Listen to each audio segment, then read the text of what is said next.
guys. I hope that you guys are doing amazing wherever you are in the world. My name, as always, is Shikha, and I welcome you to my channel. I'm so grateful that you guys are listening, subscribing, and commenting. I appreciate the support. If you guys are interested in supporting me further, you can obviously go on to my Patreon site. It is linked in the description below. And in this video, I wanted to speak to you guys about a question that Victoria Kodai asked, Kodai. And this is the question. I want to read it because it's so important. Just a suggestion for future videos. I'd love to get to the heart of why this happens for INFJs. I've never been able to draw a normal, soft boundary for anyone ever who feels the need to dump. When you cut them off, they get angry, and depending on the person and the situation, it can become violent. I really, really would love to get to the heart of why this happens. This isn't just about boundaries. As INFJs, our boundaries have to be a little more extreme on this matter. I haven't seen a good explanation on why this is. Food for thought. Okay? So thank you, Victoria, for the question, for the comment. I appreciate it. And it is such an important question. This is something actually, obviously, because of the boundaries video and because of the fact that I went through these situations that over and over again, that, I'd be kind to them and I'd be nice and I'd answer their questions over and over and over. And then eventually I'd be like, all right, this is enough. You've asked me 1,000 questions. And now I think it's time, if you want, you have to pay for it because I can't do it anymore. I mean, I'm wasting so much time doing that rather than working on the stuff I really care about. And instantaneously, this person would turn into this nasty human being. And they were really nice before. And I'm just like, I guess this was in you all the time, right? But I would always get confused because what is it? Why are you turning nasty is the real question that I was surprised by. Why is it not possible for me to, as an INFJ, to draw a line, to draw a boundary, especially after I've given so much, and then for them just to kind of like snap like that? Now, I really want you to listen to this, Victoria, because I've been learning this myself. This is a big lesson that I've had for myself. And the main tenet of it is that we tend to, as INFJs, attract narcissistic or broken people. I've done videos on this in the past.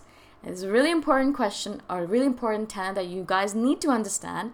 Because of our energy, because of our light, because of the way we are built, because of our knowledge, because of our awakening process, we do tend to invite, I guess, unintentionally, unconsciously, all of these broken people into our lives, right?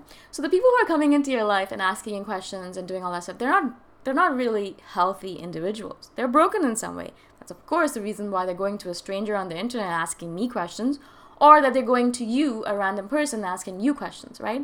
Those people who stop you in the middle of the street or in the park and ask you questions, they're not healthy human beings. They wouldn't do that if they were healthy, right? There's something traumatized in them, something broken, something inside of them that's causing them to feel the need to talk to a random stranger, and you seemed trustworthy. So if we go by this assumption, this basic assumption, now I'm not saying that every person on the planet is not broken. I think every person has some hurt in them, some trauma, unless they're a newborn baby.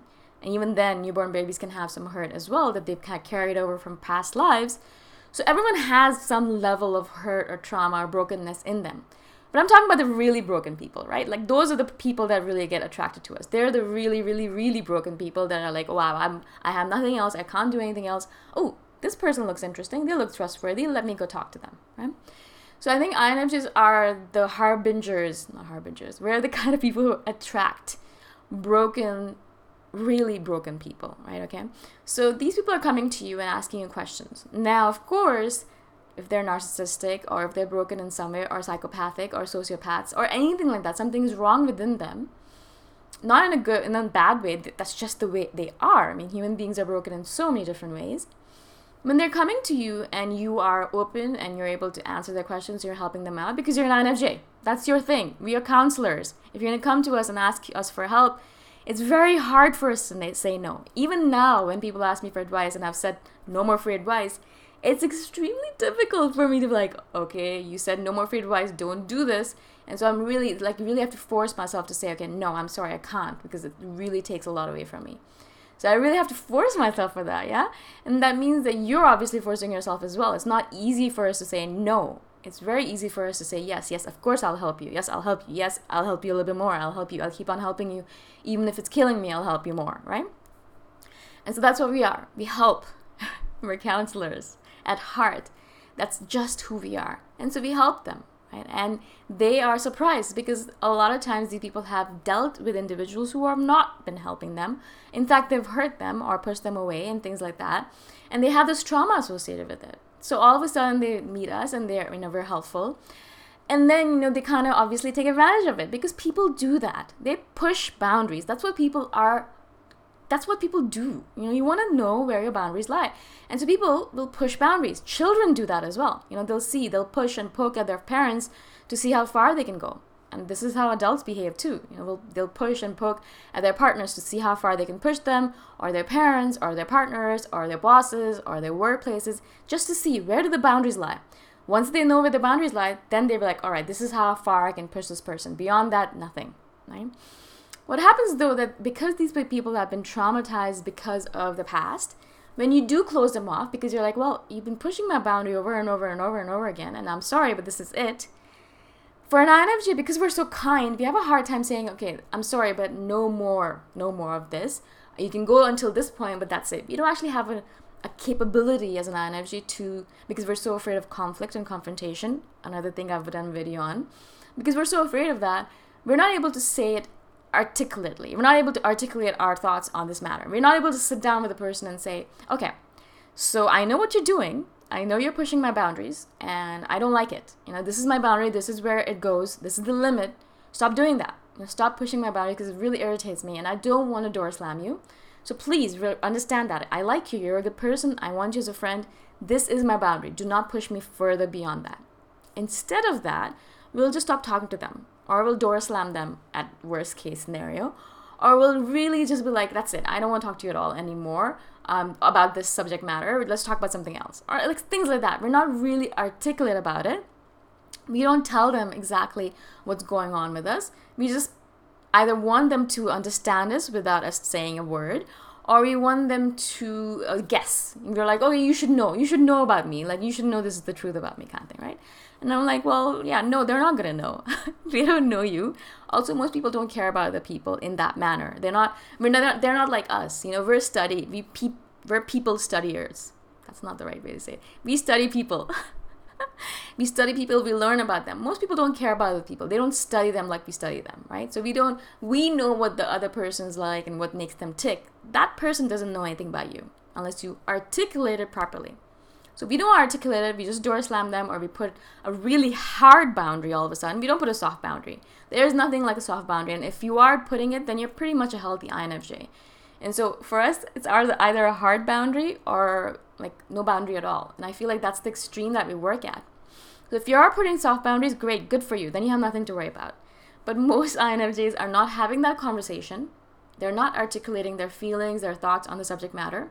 They're just door slamming the person or putting a really hard boundary up, and that's it, right? They're not able to have that conversation. I am, especially me, I am not at that point at all. I am not healthy in that manner at all. That's the reason I had to put such a strong boundary up, because I was not able to do a soft boundary. And so that's the reason I was like, all right, that's it, no more free advice. Because I can't pick and choose. I can't be like, all right, I'll give you free advice, but you have to pay. I hate that exclusionary principle. So for me, I was like, that's it. I'm not even going to think about it. Everyone is excluded. Right? So I think that's the whole cycle of it.